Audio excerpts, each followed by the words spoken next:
Okay. Give me a claparooski.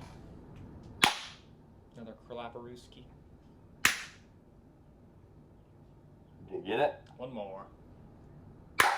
Boom. All right. Boom. Bang. I'm back on here. All right. Are you ready? I'm ready. All right. Here we go. In 3, 2, 1. Welcome back, ladies and gentlemen. This is episode 5 of Everything Films, a short podcast where Klein and I discuss movies, TV shows. That's pretty much it. Klein. Yes. There you go. Klein's introduction is a success as always. All right, we're going to be starting this here podcast off with a spoiler-free thoughts on Dr.Strange. Klein? All right, so Doctor Strange. So my first thing, I thought this was going to be like a direct sequel sort of to Spider-Man No Way Home. Because that's just the way they set it up. Yeah. You know, I mean, are we safe to do spoilers for Spider-Man No Way Home, or should I avoid that? Just avoid it. Okay. There were things that happened in that movie that sort of led you to the conclusion that the multiverse was going to be messed with. I mean, we know from the trailers that they have all these villains from different universes. So just kind of all of that tampering led you to believe that Doctor Strange in the Multiverse of Madness was going to kind of the repercussions of all that happening. And it wasn't, dude. I mean, it wasn't. And that was what was really disappointing to me. And I just thought it was kind of, the writing was not very good. The script was pretty bad. I thought Sam Raimi did some really cool stuff. I think it was a really creative and well-directed movie. And it definitely had some darker stuff in it than most Marvel movies have. Sam Raimi kind of touched on his horror background.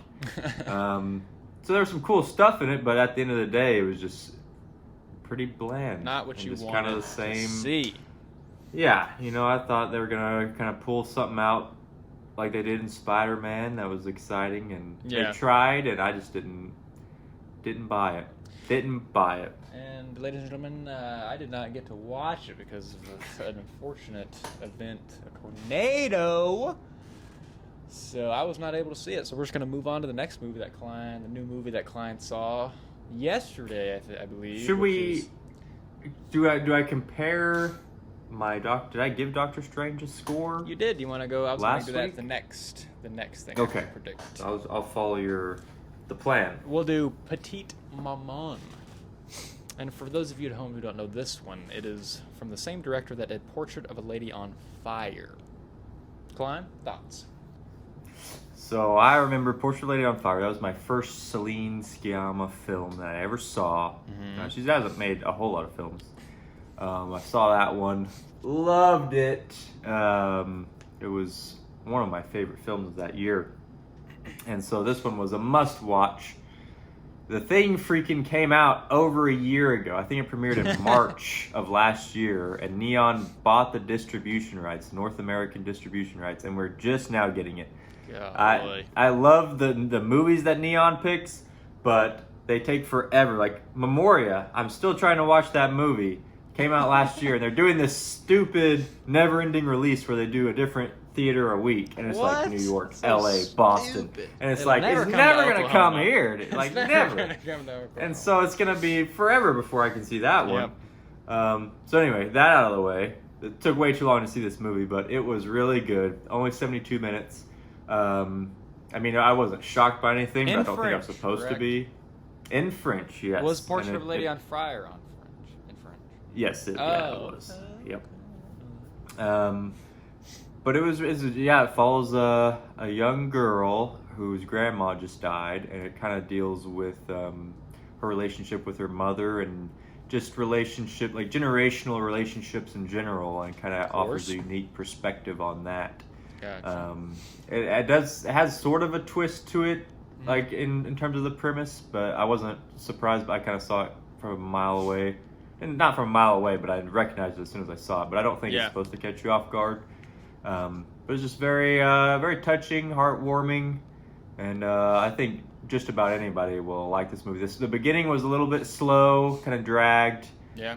Which is weird to say for such a short movie, but it is so simple in its premise that it kind of just takes its time to build up to what it actually is, and I just really enjoyed it. I thought it was fantastic, and it probably would have been in my top 10 for the films that I ranked last year if I'd been able to put it in that list. But I couldn't. You got to put it in this year's list, dude. Where does it rank? That's where it gets this year's list.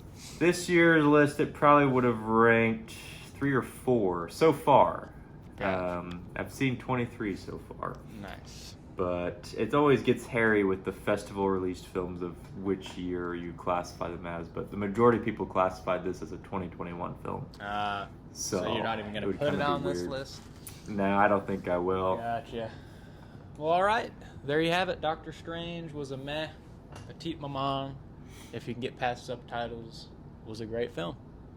Let us know in the comments what you thought about Dr. Strange and Petite Mama if you have watched them. Now, we did some predictions the last episode on Dr. Strange.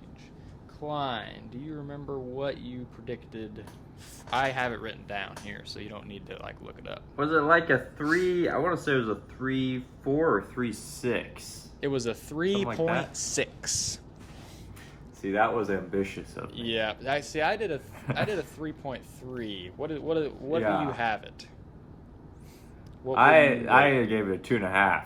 2.5. 2.5 on Letterboxd. Ooh. Yeah. Let's do it based on our 4-score system. Okay.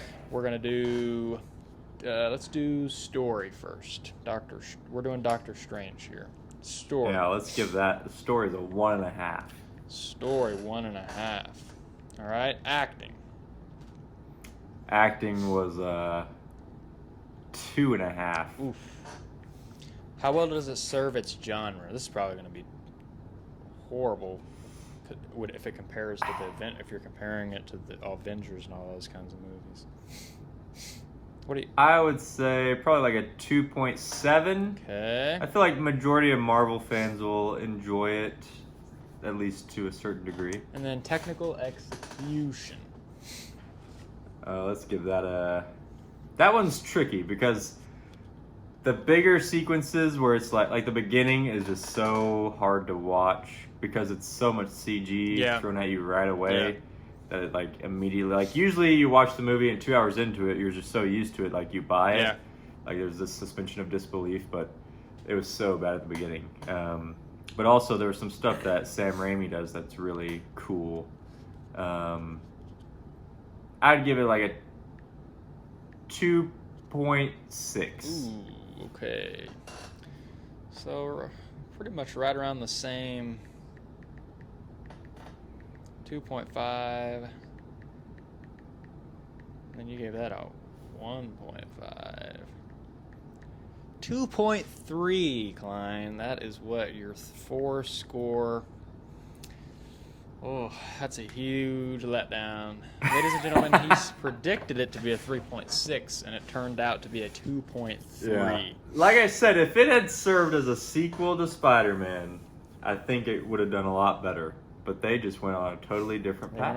And it was really weird. And it was the wrong path, according to Klein. There you have it, folks. Unfortunately, I wasn't able to see it. I don't know if we'll come back to this movie since it wasn't a very good movie. So that's probably the last time we'll touch on it. But yeah, so we're just going to move on then. 2.3 is what Klein has it ranked using our 4-score system. All right, we're going to move on to a next segment, Klein. We're going to be calling this one HISHER. HISHER. Inclusive of the actors and actresses. This is where we're going to randomly pick an actor using a random actor generator. And then we're going to rank their top 3 performances in our opinion. I've already done this on the phone. The little generator thing will pop up right now. Boom, bang. It's Rami Malek.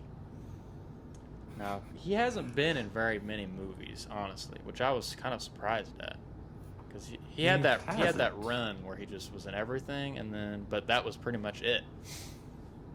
So he didn't really start at the bottom and then work his way up with a whole bunch of those smaller movies. He kind of just was thrown. And he in. hasn't really been a leading man Yeah. that much. It's interesting. But it's definitely an interesting... He's got 4 or 5 movies that we can pretty much choose from here. So, Klein, give us your number 3. So, your number 3 on the list. 1 being the best, 3 being the least of the 3. Well, I think out of the ones he's in, I've seen maybe 5. Yep. So, I would say probably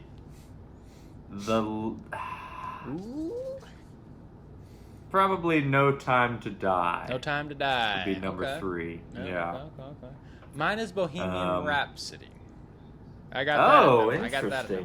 Just because he plays the main character, and I kind of wanted to keep it that way. No Time to Die, he's like I think he's the main villain guy. Yeah. I think it's a poorly written character, but I think he did a good job playing it. So Bohemian Rhapsody is my number 3. No Time to Die is Klein's. All right, Klein, number 2 on your list. I'll say The Little Things. The Little Things. That's what I got 2. his second best performance as. Number 1, Klein. What do you got? Bohemian Rhapsody. Come on, dude. Have to, man. I mean, he's the leading man. He had to carry the movie. It kind of has to be the number 1 in my opinion. My number 1 is Papillon. Have you seen that? The what? Papillon. Oh, that one. No, I have not seen that one. It's a banger, dude. It's a remake of an older movie. It has that dude from Sons of Anarchy in it, the long-haired blonde dude. He's the main guy, and then Rami's the main guy as well. But it's a good movie. I'm surprised you haven't seen that one. I haven't even heard of it, to be honest. Papillon. It's pretty much about ratings. a thief gets sent away to an island where there's no chance of escape, and him and Rami work together to escape. I got you. So it's kind of like he's like the number 2 in it? Yeah, he's the number 2 in it. Yeah. Gotcha. But he just doesn't have that frame to be the number 1 in that movie. Like the number 2, he plays it really, really well. You should give that one a watch. If y'all haven't watched Papillon, that one's a pretty good one. There's also an old one that I believe what's his name was in. What's his name? Really big back in the day. They referred to him Steve McQueen. He played the main guy in the old Papillon. Gotcha. So it's a good one. So Papillon, The Little Things, Bohemian Rhapsody was mine. Klein, yours was Bohemian Rhapsody, The Little Things, and then No Time to Die. Let us know in the comments what your top 3 Rami Malek films are. We're going to be moving on here to the Avatar Way of Water trailer review. I had to go on YouTube and watch some bullcrap bootleg version. Klein saw it in the theater. It hasn't yet released on YouTube, but Klein, your thoughts in 1 minute or less. I liked the trailer 30 itself. seconds or less. Didn't really give. Dang, I gotta look at our time. It's like that first sentence was like, all right, speed it up, Clay. I like the trailer itself because it didn't give away anything. It was just kind of like, here's some pretty pictures and some cool music. Yep. So I liked that aspect of it. Some of the opening shot, I was like, whoa. Some of the visuals, I was kind of like, eh. Some of them, I was like, whoa. Anything with the water was really cool. The way of water that's fitting. It's interesting. Yep, can't say too much about it so far with what they've given us. I like that they didn't tell us much about the plot and just showed off the updated CGI. Pretty much is what that trailer did for us. They showed it has been made. Yep, exactly. Showed it's been made, that it is better, even though I can't really tell because obviously it's the bootleg version. You probably were able to really be immersed in the whole it looked thing. pretty good. So, other notes on it. The humans have come back, I assume, and I am going to do a plot prediction here. Humans have come back, and there's good guys and bad guys, but I believe the humans brought back more avatars to help fight against the natural avatars. Probably. That's a good Because prediction. the humans I'd just say that's were not probably able right. to get it done with their technology, and they're obviously able to make as many avatars as they want. So I think they're going to make a lot more avatars and just bring like a whole buttload of them to fight. I'd say that's probably pretty accurate. And then I'm guessing that since their tree of life, spoiler alert, since their tree of life was destroyed, they probably moved to the water and set up camp near that. It was destroyed? Yeah, their tree, their whole system was taken out. So they had to. Dang. They're restarting next to the water. I assume they had a nice shot of like all those trees, and I'm guessing that's what that's their place of residence now. But once the actual trailer comes back, I'm sure I'll be able to appreciate the CGI a lot more. I hope it's good. It's just I like those. I like the first Avatar a whole lot. So yeah. It'll be interesting. Interesting to see. All right, I think that'll be it for episode 5, ladies and gentlemen. Klein, it was a pleasure. Pleasure as always. Bang. Peace out. Give us a like, follow, subscribe, comment, do everything. Thanks. Bye.